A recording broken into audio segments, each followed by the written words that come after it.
Hi friends, ఎలా ఉన్నారు? అందరికీ వందనాలు. మేమైతే దేవుని కృప వలన చాలా బాగున్నాము. ఈరోజు లంచ్ చూద్దామండి.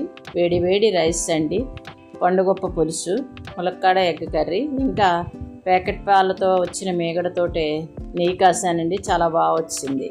చిన్న మాట, అలసి ఉన్న వారి ఆశను తృప్తిపరచును. చూడండి, లోకంలో చాలామంది శారీరకంగా మాత్రమే కాదు, మనసులో ఆత్మలో కూడా అలసిపోతున్నారు. అంటే సమస్యలు, బాధలు, నిరాశలు మనిషిని ఏం చేస్తాయండి? క్షీణిస్తాయి.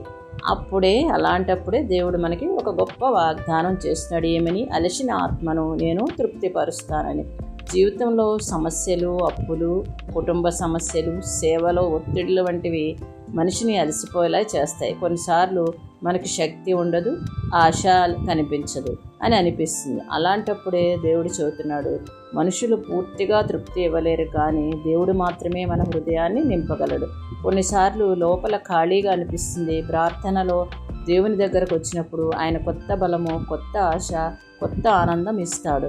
దేవుని కొరకు కనిపెట్టేవారు ఏమవుతారండి? నూతన బలము పొందుతారు.